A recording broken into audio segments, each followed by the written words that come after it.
Só queria comentar uma coisinha com um amigo que acabou de me mandar uma mensagem, né, a gente falando sobre os interesses, né, principalmente sobre o agro, né? Ele me manda uma mensagem e escreve assim, olha, a RBS deu nesse momento um pouco de cobertura para as seguintes feiras: Feiras do Doce de Pelotas, Feira das Cucas em Santa Cruz, e Feira dos Calçados em Novo Hamburgo e Feira do Vinho em Bento. Nenhuma linha sobre a FENARROZ. Então vocês veem o interesse da mídia onde ele está. Mas eu tenho certeza que é na porta da empresa de vocês que eles vão bater para pedir anúncios depois, né? Pensem nisso.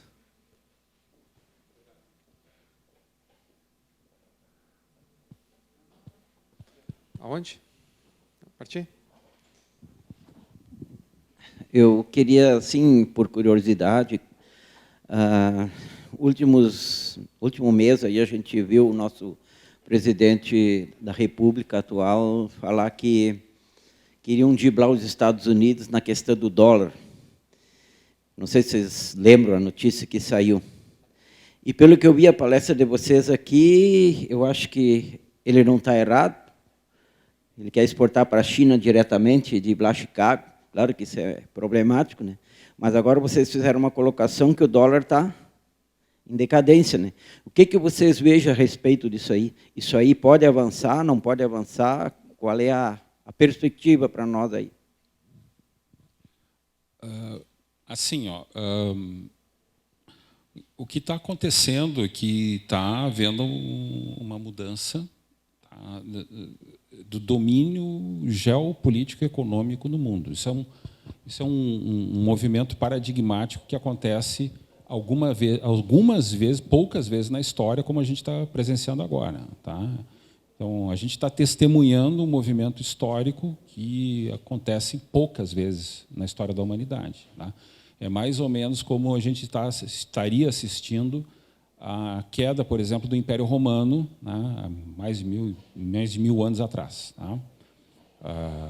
Quando ele entrou em decadência, virou aqueles povos bárbaros. Né? Não é o que está acontecendo agora, mas os movimentos que estão acontecendo, especificamente respondendo a tua pergunta, é o seguinte: os países estão inexoravelmente saindo ou procurando sair das transações em dólar, sim. Tá? Isso é um movimento e não tem mais retorno. Tá? Não é só o Brasil que está fazendo isso. O Brasil está procurando, por exemplo, fechar todas as negociações com a China agora em yuan. Tá? Vai haver um acerto, né, um valor médio, né, uma cesta de valor, para que o Brasil e China acertem suas contas em yuan, descartando o dólar. A Arábia Saudita já está fazendo. O movimento mais assim importante de todos esses, tá, foi quando a Arábia Saudita decidiu parar de fazer as suas negociações com o chamado petrodólar. Isso tem uma enorme repercussão mundial. Tá? Saiu em praticamente todas as mídias, mesmo nos Estados Unidos, os canais econômicos lá ficaram bastante assim assustados, porque parte da estabilidade econômica norte-americana decorre do petrodólar. O petrodólar é a base da economia norte-americana, que começou lá em 1971. Tá? Então, a Turquia está indo para o mesmo caminho, o Irã está indo para o mesmo caminho, grandes compradores, ou seja, todos os países hoje que formam esse bloco estão começando a se livrar do dólar como moeda de transação. E esse movimento é inevitável e não tem mais retorno. Tá? Isso vai acontecer. Isso quer dizer que o dólar vai perder o seu valor ao longo do tempo? Não, ele vai ser mais uma moeda no meio de tantas outras. Tá? E vai continuar tendo muita importância, porque as pessoas ainda confiam muito no dólar. Quanto tempo isso? Ninguém sabe. Não sei se respondi a tua pergunta. Não, obrigado. Aproveitar aqui e perguntar a questão política ou geopolítica. No Brasil, o conceito da esquerda é um, o conceito da direita é outro. E a gente observa a briga política dos Estados Unidos, democratas e republicanos. Para mim, na minha santa ignorância, era importante essa análise. No Brasil, eu vejo extremos na condução dos rumos de uma nação, mas eu não consigo, ao mesmo tempo, nos Estados Unidos, ver que diferença isso poderia ter, o democrata e o republicano, os Estados Unidos. Para mim, não piora, nem melhora, mas no Brasil eu vejo esse comparativo do que é esse movimento político, partidário, ideológico no Brasil e nos Estados Unidos. E sobre a China, aproveitei e perguntar o temor que o brasileiro tem da China, provavelmente por não conhecer a cultura chinesa. A gente tem muito medo da entrada da China aqui no Brasil, especialmente em pontos estratégicos brasileiros, a questão dos portos. Nós temos uma pobreza da infraestrutura no país. Eu gostaria que o chinês viesse aqui para nós ter mais portos de exportação, mais ferrovias. Então, esse temor nosso por desconhecer a China nos causa calafrios quando a gente escuta em determinadas mídias a China buscando questões estratégicas para aquisições dentro do Brasil. Bom, falando um pouquinho sobre essa parte, né, a gente teme tudo, né? Nossa segurança, estabilidade, perda do emprego, perda da namorada, perda do cachorro, a gente tem medo de tudo, né? É normal que a gente tenha medo da China, né? Por ela ser um gigante, um país asiático tão distante, mas às vezes ele tão imponente, né? Até pela questão militar também. Mas eu acho que o João sintetizou um pouco. A gente tem que olhar a China como nosso parceiro. Hoje, a China ela não coloca medo no Brasil, ela é nosso cliente. Hoje, todos nós aqui estamos arrecadando dinheiro, ganhando dinheiro, porque eles vêm aqui comprar soja, vêm comprar outras commodities, eles fazem negócios com a gente. A gente tem que olhar eles como nosso cliente. O que acontece muito aqui, que eu tenho visto, que eu tenho conversado, as pessoas leem alguma coisa e tornam aquela leitura uma verdade, né? Estava comentando ontem, a China está comprando o Brasil. Mas está comprando aonde? Está comprando todas as fazendas. Tu conhece uma fazenda que a China comprou? Não, eu ouvi falar. Não, mas tu viu alguém lá no cartório com um chinesinho, eu comprei a fazenda? Tu viu isso? Não, eu não vi, mas como é que está comprando, né? Eu sei que eles compram as commodities. Pensa assim, o cara está lá do outro lado do mundo. Qual é o interesse dele comprar uma fazenda aqui, comprar terra e produzir? Como é que se produz soja, arroz? Vocês aqui conhecem melhor do que ninguém. É complicado. Falta trabalhador, falta equipamento, logística, temperatura, natureza, ganha-se, perde. Cara, os caras vêm aqui e compram o que já colheu, não é mais fácil ser cliente ali comprar? O que ele quer se meter, comprar uma fazenda e plantar? Todo mundo fala, a China está comprando, mas alguém viu? A China comprou a Band. Vocês viram um grande evento? A Band está passando agora para a China, aqui a sua administração. Se pagou X milhões de reais. Uma festa enorme, artistas, comentaristas. Alguém viu isso aí? Vocês só viram a notícia, a China comprou a Band. A China comprou um espaço como um cliente, vai lá e faz uma propagandinha lá que eles estão fazendo das coisas boas, venha visitar a China, venha fazer negócio com a China. A China tem mais de 700 feiras.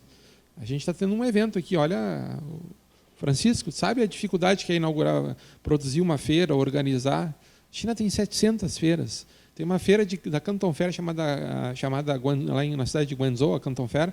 Talvez alguns de vocês já ouviram falar. É uma feira de entrada. Ela tem o tamanho de 270 campos de futebol. Eu levei 7 horas para caminhar ela inteira, 7 horas para conhecer ela, de tão grande que é. Ela precisa promover isso aí. As pessoas precisam ir lá, precisam fazer negócio, ela precisa promover, ela precisa anunciar, ela precisa ter um espaço na televisão. É por isso, a gente tem que enxergar o chinês como nosso parceiro. E a questão de construir portos, logística, eu li uma notícia semana passada que a gente vendeu 20% menos soja agora no primeiro trimestre para a China. Sabe por quê? Por causa de atraso da logística. Porque os caminhões não conseguiram chegar nos portos brasileiros para descarregar, por causa de atraso. Eles precisam comprar soja, eles compram em outros mercados, tem pronto para entrega. Outros mercados estão sendo desenvolvidos. Vocês sabiam que a Tanzânia, na África, está exportando soja para a China? A China está investindo lá. Questão de logística, é mais fácil.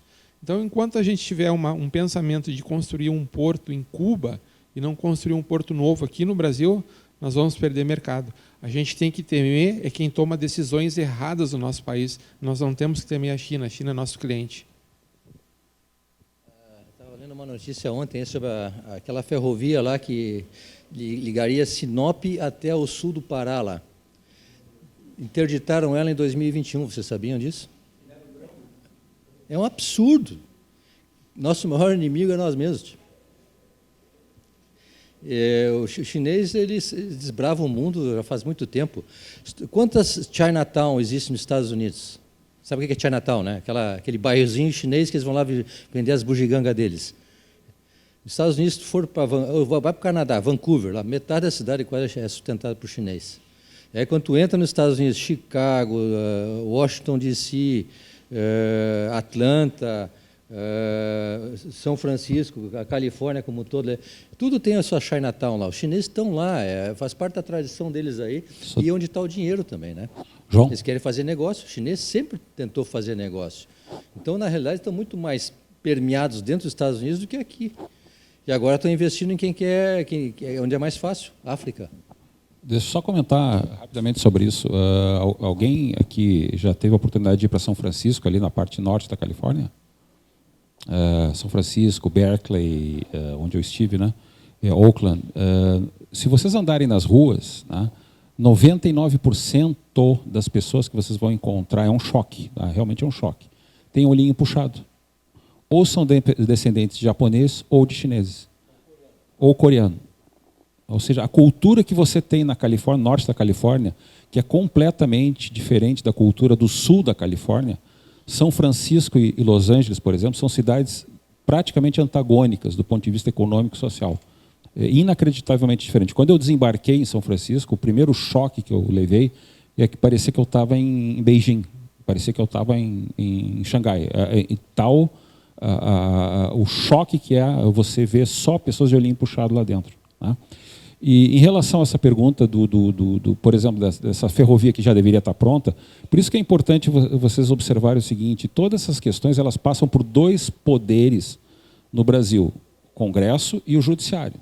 Vocês podem ter certeza que essa ferrovia está sendo travada por causa de uma liminar que está pendurada na Justiça Federal. Muito provavelmente, porque algum grupo entrou com um pedido lá dentro para obter uma liminar para travar todo o processo, por sabe-se lá por qual motivo. Tá? Então, oi? Muito provavelmente, mas exatamente. Então,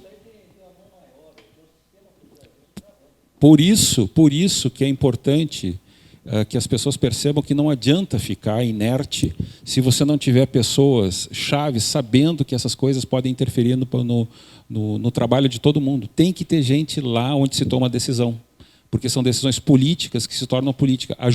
A decisão jurídica, pessoal, tá? Isso é muito importante, foi objeto de praticamente os últimos 15 anos meus de trabalhos que eu tenho publicados. A decisão jurídica, ela sempre decorre da decisão política e não o contrário. Tá? O jurídico, tá? Ele decorre, ele é uma consequência do político. Então, se você não tiver uma atuação política, o jurídico vai seguir a política. Tá? E é o que está acontecendo. Então, todas as questões econômicas acabam sendo travadas por isso. Mais uma... Devido ao adiantado da hora, não sei se vocês permitem continuar mais algumas perguntas ou vamos encerrar. Já estão satisfeitos? Querem aproveitar mais? Tá bom, fica com você. Eu vejo aqui que esse momento aqui está voltado para o agro, né? E então temos muitas perguntas, né, Germano? Então, o que acontece? Tem muita desinformação, que nem tu já colocaste aí, da nossa mídia brasileira aqui, né? Que é vergonhoso. E tu falaste na África agora. Então, ontem, eu e meus dois filhos aí, nós estivemos participando de um evento no Uruguai, em Taquarimbó, ontem, né, promovido pela equipe dos professores que querem trabalhar da Universidade Federal de Santa Maria, que é um campeonato Race Money Maker. É como ganhar dinheiro plantando arroz, né?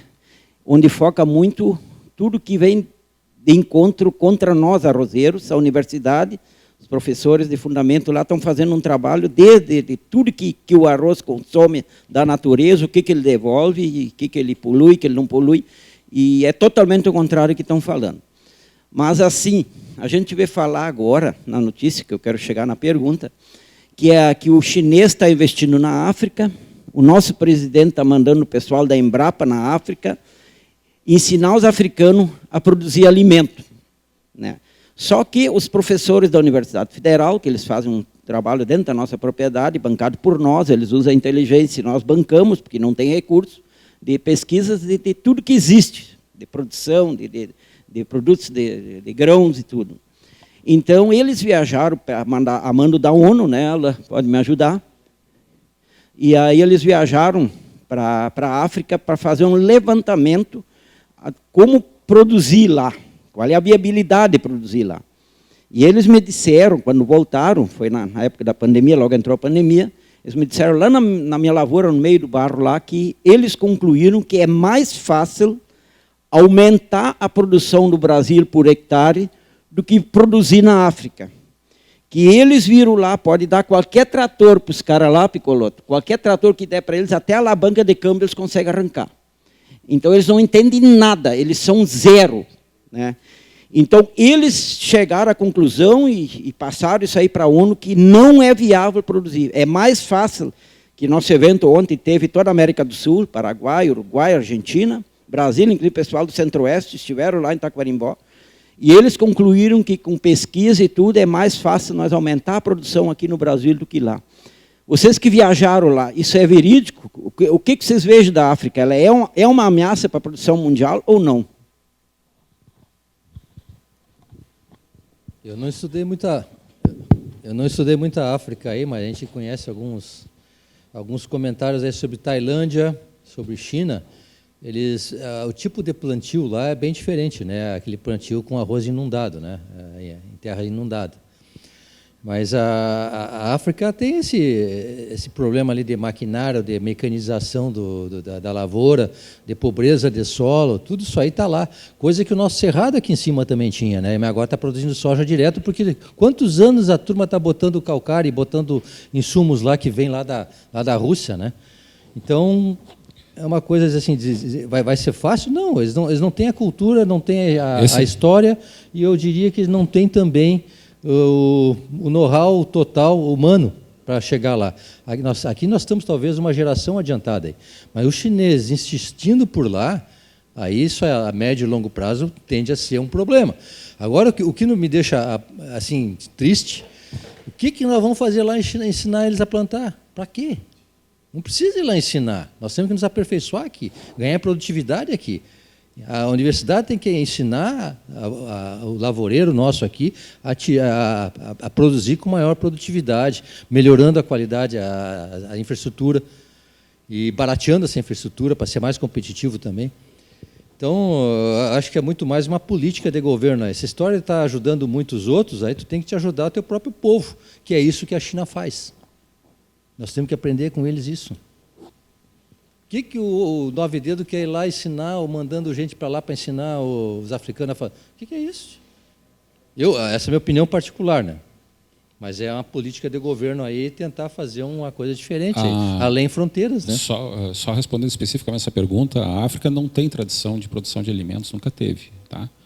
E produção, agronegócio como um todo, ele é essencialmente, além de ser um fator econômico, ele é cultural.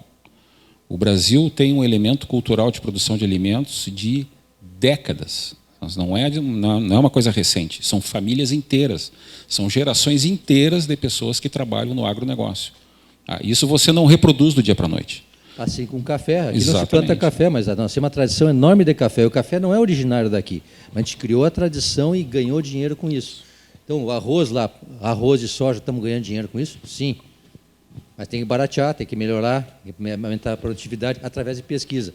O papel da universidade, não sei se do IRGA também, que faz também alguma coisa nesse sentido. O IRGA, para nós, é uma vergonha. Então, tem que botar essa turma a trabalhar.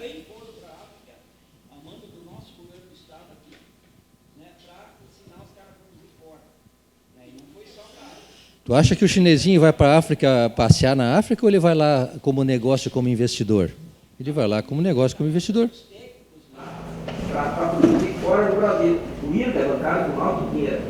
Hoje eu não sei como é que está, mas nos governos passados houve isso aí.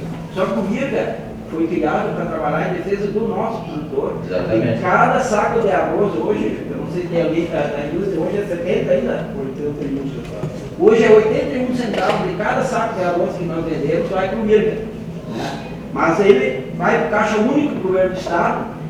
Os técnicos do IRGA estão se bandeando tudo, que pagam uma merreca de salário de 3, 4 mil, os técnicos, né? Eu culpo os técnicos e eu culpo o nosso governo, né? Nossa Secretaria da Agricultura do Estado, nós não temos mais pesquisa em variedade, não temos mais nada. Né? Então, o IRBA hoje simplesmente é um cabide de emprego bancado com dinheiro dos arrozeiros. Tem que mudar isso? Já tentamos. Eu até sou muito mal visto nas entidades do Rio Grande do Sul e por políticos, porque bater de frente com essa questão que eu não concordo como está sendo conduzido o IRBA. Só que nós temos um partido político, que eu me criei nesse partido, eu cito o nome, todos sabem, que é o PP, e se adonou da Secretaria da Agricultura do Estado, troca governo, eles não largam a teta, e ali é tudo ó. Infelizmente, o produtor que sofre aí, que agora nossas variedades estão denegrindo, os outros estão tomando conta, tudo que é fundo está se instalando, e não tem uma variedade nova, e sendo que nós bancamos. Sabe que eu estava lendo uma pesquisa sobre a exportação e a importação do arroz, né? O Brasil, ele o tempo todo, ele vende e compra arroz, né? Tem determinados momentos que a gente não tem a safra e a gente passa a ser importador, né? E algumas políticas que são adotadas, eles praticamente inviabilizam, porque eles dão um imposto zero, né, para o arroz que vem de fora, né, privilegiando a importação, né? E não tem a mesma contrapartida, né, de dar um imposto zero para quem produz o arroz, né? Então, às vezes, o arroz que é produzido aqui, ele não fica competitivo por causa que o imposto inviabiliza o negócio, né? E eu estava vendo também os nossos principais mercados de exportação, né? A gente é tão limitado que a gente só vende na América do Sul, né? É Venezuela, é alguns países aqui, a Colômbia que compram nosso arroz. E às vezes a Ásia compra um pouco por falta, às vezes de uma demanda, quebrou uma safra, alguma intempérie da natureza, eles passam a comprar um pouco da gente. E eu vi que o mundo árabe praticamente não compra nada de arroz do Brasil, né? E eu fui entender por quê, né? Porque o árabe ele gosta de consumir um tipo de arroz que a gente não planta. Eu nem sei o nome, é um arroz mais compridinho, né? E eles gostam mais desse tipo de arroz, né? A gente não planta. Então, olha só uma oportunidade de negócio que a gente tem, né? Quem sabe mudar um pouquinho a cultura do arroz, partir para um arroz que a gente não vende e procurar desenvolver um novo cliente, né? Talvez tenha um valor agregado maior, né? Tem oportunidades dentro desse mercado através do conhecimento, né? E essa questão dos técnicos irem para fora, eu já cruzei com algumas pessoas em voos por aí, algumas situações mundo afora, e eu vejo que muitos professores, técnicos, é uma questão de egoísmo. Eles estão usando o dinheiro público para fazer uma viagem internacional, para ir passear. É por isso que eles estão gastando o teu dinheiro, o dinheiro que tu arrecada, que tu paga o teu imposto, para ir passear. Eles não estão pensando no benefício da produção e tampouco no país que eles estão servindo. Parece que tem uma mão estranha assim mexendo com as coisas, né? Quanto mais tu gera uma instabilidade política, mais tu gera uma instabilidade econômica, né? E aí a gente fica perdendo o foco onde tu investir em pesquisa, em desenvolvimento, em melhoria de lavoura, de plantio do arroz, plantio da soja, redução de custos de insumos. Então, o insumo hoje encareceu muito também. Então, por que a gente não explora as minas que a gente tem aqui de fertilizantes? Por quê? Por que aquela ferrovia foi interrompida em 2021? Por que aqueles que plantaram arroz no Amapá foram retirados de lá em benefício dos Yanomami? Um monte de pergunta aí que está na mesa, a gente não consegue desatar o nó, né? É isso aí, né?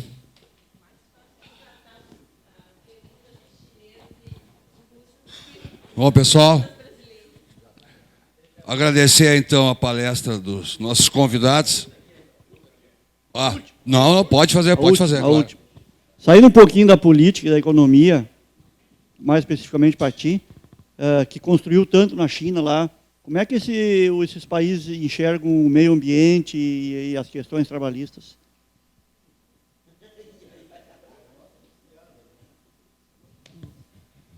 Não, porque parece pelo mundo todo que nós aqui do Brasil somos os que mais agredimos o mundo, né? Somos uns bandidos. Então a gente fica muito apreensivo com isso. O filme que passa aqui, acho que a mídia aqui, ela bate muito nisso, né? Conhece aquela história do alto flagelo? Aqueles caras que pegam o relho assim, começam a bater assim, e começa a sangrar nas costas. Isso acontece aqui. Parece que a gente, é uma questão enorme de inventar até, aumentar a história, dizendo que nós estamos destruindo o meio ambiente aqui no Brasil, que estamos poluindo. O Brasil tem uma legislação ambiental muito, muito interessante, muito positiva aí. É questão de botar ela no ar. E Eu estava olhando lá, eu morei muito tempo em Joinville e depois passei para Balneário Camboriú lá, ver a parte de os rios que tem no rio, na parte de Balneário Camboriú, a poluição da praia lá. O que está se investindo em Santa Catarina para efeito de recuperar aquela orla marítima lá é um absurdo. Então, assim, esse é um exemplo clássico de como é que dá para recuperar rio. O rio Tâmisa lá, o Tâmisa é em Londres, né? Ele era impraticável, era um lodo, uma poluição, era podre o rio. Hoje, 40 anos atrás, hoje ele está totalmente limpo. Ele usa aquela água não só para a indústria, mas para processar e virar água para tomar. O rio Tâmisa, o Sena é a mesma coisa em Paris. Então, assim, tem muita lorota aí, tudo dar tempo ao tempo. Olhando a China, a tua pergunta lá sobre a legislação da mão de obra lá. A mão de obra lá, mão de obra escrava, que, né, diz tanto que o chinesinho é escravizado. A empresa que eu trabalhei lá, eu estava no lugar certo na hora certa. Eu tive uma sorte tremenda lá na minha vida, então eu tenho que agradecer ao Papai do Céu quanto a isso. Então, o custo de mão de obra no Brasil, quando tu vai contratar um funcionário numa empresa, tu paga lá R$1.000, o salário mínimo. É 1.300, né, hoje? Deu R$18 de aumento agora, né? 1.318 agora. Então, esse salário custa, para a empresa, vai custar 2.700, quase 3 pau, né? É isso, né? Na China, custa 40% a mais. Então, o salário de 1.600 renminbi, que lá é o tal da moeda lá, o yuan, né? Vai te custar 40% em cima disso, vai dar 2.000. Então, 40%, isso aí já dá uma competitividade diferenciada para eles. Então, mão de obra, que a gente convoca os chineses para trabalhar no sábado e no domingo. Não tem sindicato. Quem vai conversar com os chineses lá para nós, vão fazer o final de semana trabalhando direto, a empresa trabalhava 6 dias por semana, turnos de 12 horas. Fazia o terceiro turno, aquele rotativo, né? Trabalha 5 dias e folga 2. Mas a empresa rodava de segunda a sábado. 24 horas. E aí a tua produtividade, nós ganhávamos em produtividade um monte, mas sábado se pagava 100% de hora extra. Domingo e feriados era 300% de hora extra. E pagava e não deixava nenhum passivo, simplesmente pela produtividade que se ganhava. Turnover, a entrada e saída de mão de obra. Pequim tinha uma dificuldade enorme de mão de obra, tanto é que nós tentamos relocar a fábrica.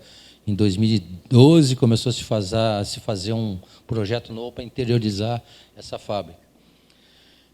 2.500 funcionários. Então tem muita sazonalidade lá, dependendo do setor que tu está. Então nós trabalhávamos no verão, bombava direto, domingo, pagava 300% de mão de obra no domingo. E chegava no inverno, metade da chinesada sumia. A gente contratava eles de forma temporária. Então a legislação lá é muito flexível. Não tem nada de bicho-papão. Hã? Para tu ter uma ideia, para construir uma fábrica dessas, aí tu tinha que ter pelo menos 40% de área verde. Então, vamos dizer que lá que tu tem lá 60 mil metros quadrados de planta, tu tem que... Nós fazíamos um telhado com grama. Botava a grama lá em cima para compensar. E o fator de utilização da terra, né? Então, tu tem quantos metros quadrados, tu tem que levantar a tua planta 2 andares, para efeito o fator de utilização da terra ser em torno de 80% a 90%. Então, a tua área construída ela tem que compensar a área total da terra. Uma vez feito esse investimento, tu pode fazer. Sim. E nosso sócio era o governo. Então, eu tive uma sorte até nisso aí. O investidor brasileiro-americano que botou dinheiro lá, quando a gente fez a primeira leva da fábrica, o investimento foi $60 milhões. O payback disso foi 1 ano e 3 meses, para você ter uma ideia. Então, assim, o faturamento da fábrica saiu de 50 milhões para 280 milhões em um ciclo de 7 anos, eu acho. 6, 7 anos. Eu tive muita sorte. Porque a bolha imobiliária chinesa explodiu agora, faz pouco tempo, mas ninguém viu nada, né? Está tudo mais calmo agora. Eles continuam crescendo, continuam investindo muito em infraestrutura e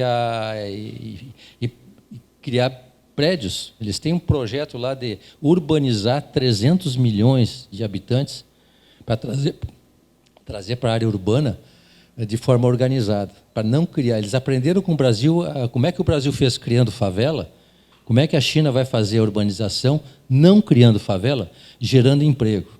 Eu tenho o modelo de desenvolvimento chinês é muito legal. Então, tu tem lá, vai chamando a empresa de primeira geração, segunda geração, terceira geração, com mais tecnologia. Vocês têm ideia quantas fábricas a LG tem na China hoje? Quando eu saí de lá em 2017, tinha 22. Aquelas baterias de lítio lá de alto rendimento, né? Tinha 2 fábricas que iam ser vizinhas da nossa fábrica em Hefei. Uma da LG e outra da CATL, que era chinesa. Eu visitei uma fábrica da Continental, que é uma fábrica alemã, em Hefei, como benchmark. Eu fui lá dar uma olhada, ver como é que eles fizeram com a parte de recursos humanos, né? Eles mostraram como é que fizeram a contratação, como é que era a entrada e saída, e aí o salário, etc, turnover, né? E, ao lado da Continental já estava se instalando uma fábrica chinesa para produzir os pneus. Eles pegam a mesma mão de obra, um sai de um, entra no outro ali. Eles são muito espertos.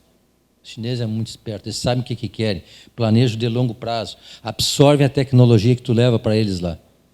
A primeira obra que a gente fez na fábrica que a gente assumiu lá junto com a prefeitura de Pequim em 1995 foi reforma do banheiro, 5S. Alguém ouviu falar de 5S aqui?